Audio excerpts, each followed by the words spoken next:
A continuación, vamos a presentar la resolución de los ejercicios de la semana anterior.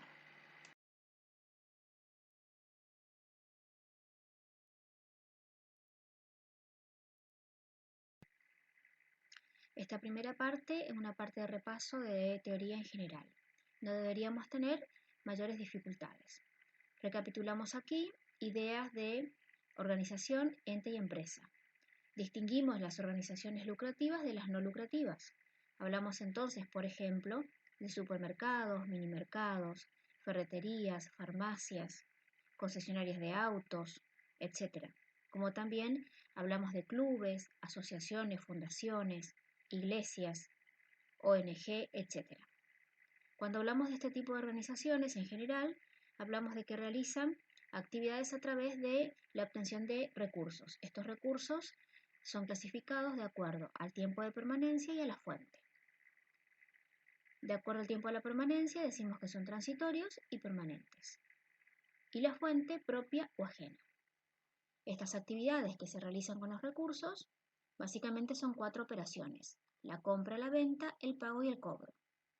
Habiendo también una quinta operación que es la operación de producción. Estas actividades se realizan en un periodo de tiempo denominado ejercicio contable. Ahora bien, este ejercicio contable se identifica con determinados momentos que realiza la actividad y por eso nombramos en el punto número 7 que hay ciclos operativos que superan los 12 meses, como por ejemplo en el caso de los astilleros. También nombramos como otro ejemplo la producción, cosecha, elaboración y venta, por ejemplo, de productos agrícolas como la yerba mate y el té.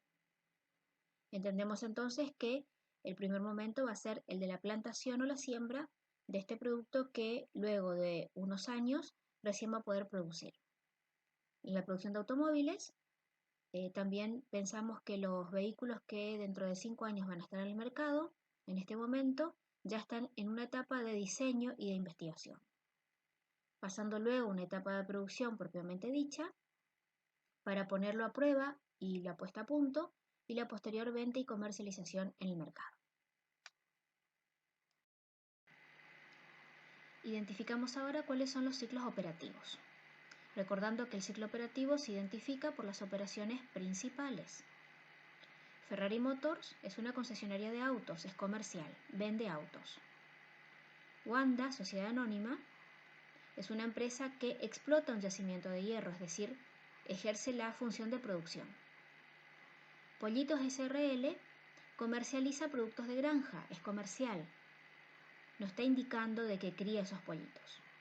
Recorriendo SRL presta un servicio, es el servicio de transporte, intangible. Aluminios lo que hace es fabricar o producir y luego vender las aberturas. Diversión también es una empresa de servicios que hace decoración de fiestas. H2O es una empresa que vende bombas de agua, es comercial. Mientras que Transparente SRL es una empresa que realiza 2 funciones: la de la elaboración en fábricas propias y la venta también de esos elementos que fabrica en su empresa. En esta segunda parte vamos a identificar cuáles son los recursos, recordando siempre cuál es la actividad que realiza la empresa de electrodomésticos. En el primer caso, podemos identificar que los 12.000 pesos que le debemos a Electrolux, que es nuestro proveedor que nos vende estos electrodomésticos, es de fuente ajena. Es decir, que la financiación viene de un tercero.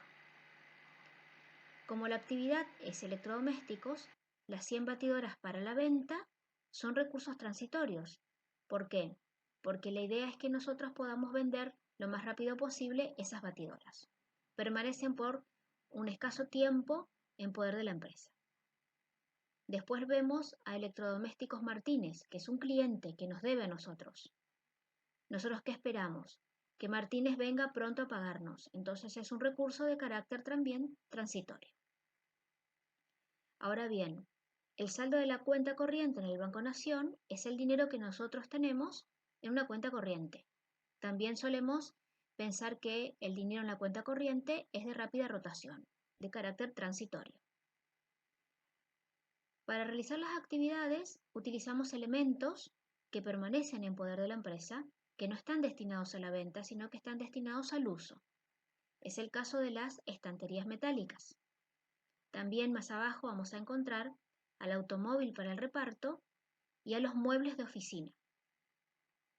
Son todos ejemplos de recursos permanentes. Ahora, volvemos a las licuadoras, a los televisores y a las cocinas, los hornos y las planchas a vapor. Decimos que es la mercadería que pretendemos vender, son transitorios. Debemos 10.000 pesos al Banco Nación porque nos prestó dinero. Entonces la fuente de financiación es ajena.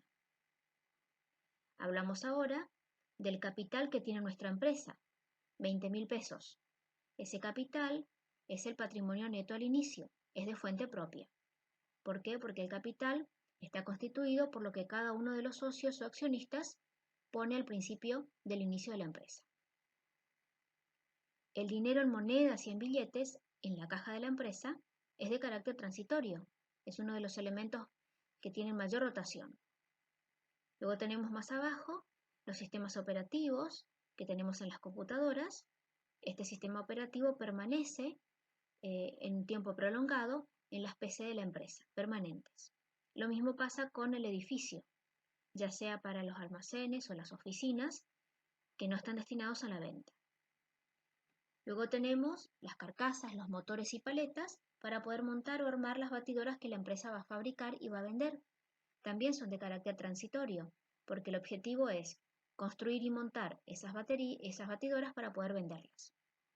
Y por último, las ganancias que la empresa tiene a lo largo de su actividad, y esas ganancias todavía no se han distribuido entre los socios. Es un recurso de fuente propia, pues está generado por las actividades de la empresa. Ahora vamos al análisis más propio de la contabilidad. Analizamos ente, organización, empresa, vimos recursos y ciclos operativos.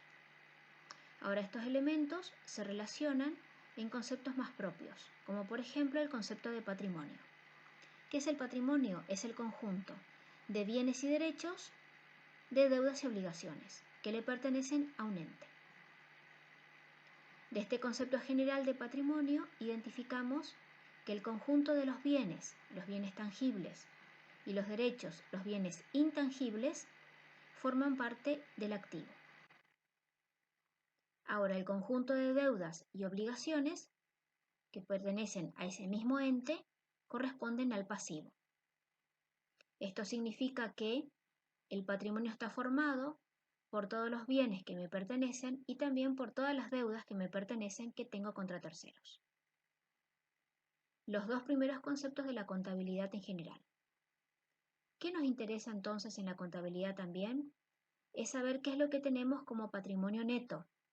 Dicho de otra manera, es decir, cuál es el patrimonio de bolsillo que tenemos. Entonces, con un análisis simple, decimos que el patrimonio neto es la diferencia entre el activo y el pasivo. Es decir, lo que me queda entre lo que me pertenece como bienes y las deudas que tengo. Ahora, que esto ocurra de manera tradicional y permanentemente nos hace significar de que la empresa en algún momento se encuentra al inicio. Está de manera estática. Luego la empresa comienza a tener movimientos y entonces se producen cambios. Estos cambios que se producen en el patrimonio y luego en el patrimonio neto de la empresa se denominan variaciones patrimoniales. Continuando con el análisis, decimos entonces que los cambios que se producen en el patrimonio se producen en una estructura, es decir, en un conjunto de elementos que están relacionados entre sí. Esta estructura se denomina estructura patrimonial. Ahora bien, esta estructura patrimonial la podemos graficar, como vemos, a través de un gráfico sencillo, una suerte de rectángulo, en donde la mitad del rectángulo a la izquierda corresponde al activo. Siempre pensamos que lo que más queremos tener son bienes y derechos. Y la otra mitad hacia la derecha va a estar compartida por el pasivo, que es decir, las deudas que queremos tener cada vez menores, y la diferencia entre el activo y el pasivo es lo que me queda, que es el patrimonio neto. Si miramos la estructura desde una forma gráfica, podemos armar una ecuación o una igualdad, en donde decimos que el activo a la izquierda es igual a la suma del pasivo más el patrimonio neto. Esta suerte de gráfico o de ecuación se denomina ecuación contable estática. Luego, en la próxima clase, avanzaremos con la ecuación contable dinámica, que se da a través de los movimientos o cambios de las variaciones patrimoniales.